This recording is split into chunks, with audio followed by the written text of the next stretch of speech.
Come on through, Cookie. I want to pull my soapbox. That's basically it. Let's talk about drag and all its forms.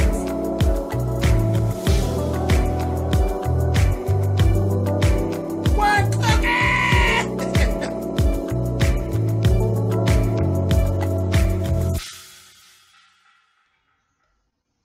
Hey guys, thanks so much for clicking on the video. Let's talk about Daytime Divas Season 1, Episode 6.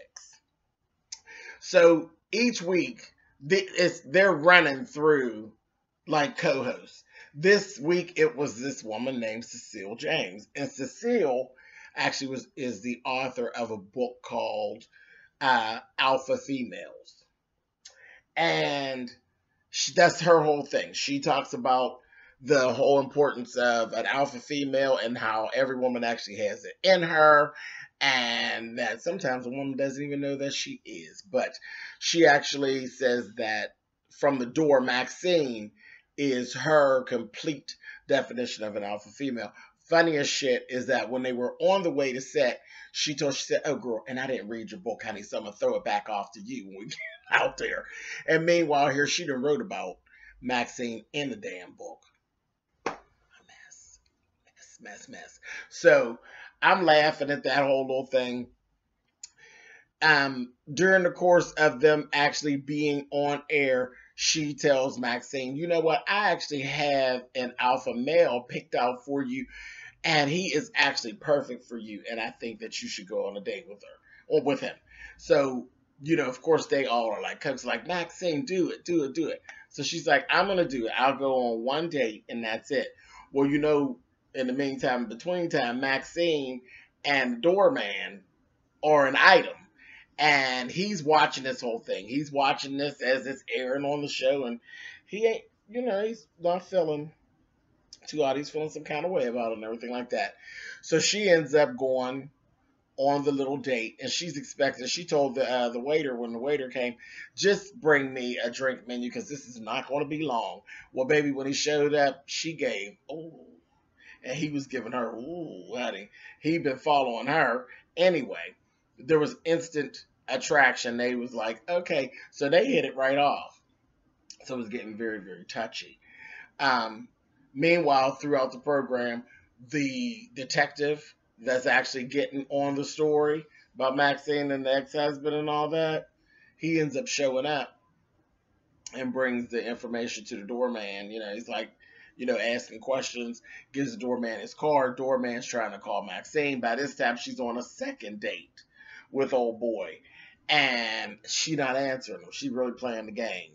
And eventually, she figures out that the guy is not for her. They were actually told him, Yara, we're too much alike. We're too much alike. Though I do like you, we're too much like each other. And I can be an asshole. So I'm just going to cut it off here.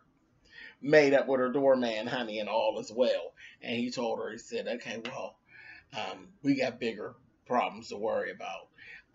And she told him, you know, she was wrong and all that. And he's like, I appreciate that. You are bitchy when you want to be, and you're hard-headed and you're stubborn.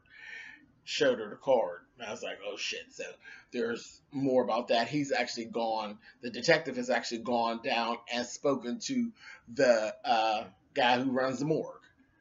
And he's giving, it was Maxine Robinson. Child, I knew I got time for that. You know, he kind of blowing it off. But still, he's really digging for something to get Maxine. So we're going to keep up with that. All in between there, let's talk about Heather. Heather is running around. She's trying to go to marriage counseling. And her husband's just not showing up. He ain't showing up. He ain't giving a fuck. He ain't thinking about her. So that's that. Then some shit came out on the internet where he's dating this really pretty blonde, blue-eyed model, baby. So that was the whole thing with that. So Heather's walking around in a funk for the most part. Kibby is in the process of throwing a 1-year sobriety party. So she has this 1-year sober party. And again, all the girls are listening to advice by Cecile. Okay, and just coming out with all their shit. Nina is trying to clear up some things because Cecile's basically said, you know what? When trust is broken, it's over. It's pretty much over. Throughout the program, we see there's a disconnect between Sean and Nina. They basically pull it back together at one point. They apologize to each other. He tells her, I'm really trying and working on, forgiving you and letting this whole thing go. And then somebody walks up and says, it's Ben, the guy who went on a date with Maxine, and is complimenting Nina about the Pulitzer and this, that, thing, and the other. And Sean's like, and she's like, oh, yes, thank you so much. This, that, and the other. She went right into a role. He got pissed. He was like, are you kidding me? Was it really just that easy for you to just do? It's so fake. You're fake and you're phony. And they had a little blow up. Then they kind of tried to make up again. And then toward the end, Sean basically went and told Nina, you know what? It's over. It's over. I'm done with you. And he walks off. So we got that going on. Kibby ends up spilling her feelings for her sober coach. He likes her. She likes him. They've both told each other, we like each other. During the course of Kibby's party, Heather got it in her mind that the sober coach was liking her. And he's like, I don't like you. I was just being nice to you. She's trying to give him a damn blowjob because she done got so goddamn drunk off some wine. Trying to give him a blowjob, and Kibby walks up on it and told her, you're a bitch.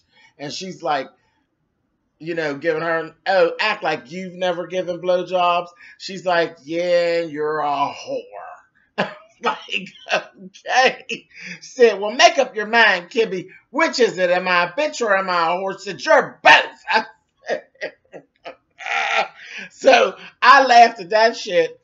They went on.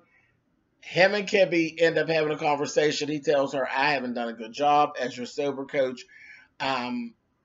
This is totally inappropriate. I'm not supposed to be liking you. I'm so sorry. This, that, thing, and the other. So now he didn't quit as her sober coach. I don't know what's going to happen with that, but Maxine needs to go get him back for Kibby, because I think he's good for Kibby, but whatever.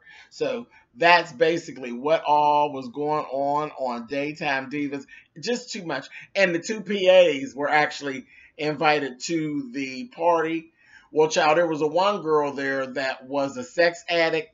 Well, old boy that was fucking Tashina Arnold's character, he done went and was fucking her on the couch. So she done relapsed. And the other PA, they just done put that bitch to work. She supposed to be a guest at the party. She over there cleaning up, serving drinks. I said, Lord have mercy. They just don't know, child. That single white female, she's going to get them, honey. They keep, well, she's going to be a serial killer or some shit. All right. I'll keep watching. Y'all keep watching, and I'll talk to y'all next week. Bye, guys.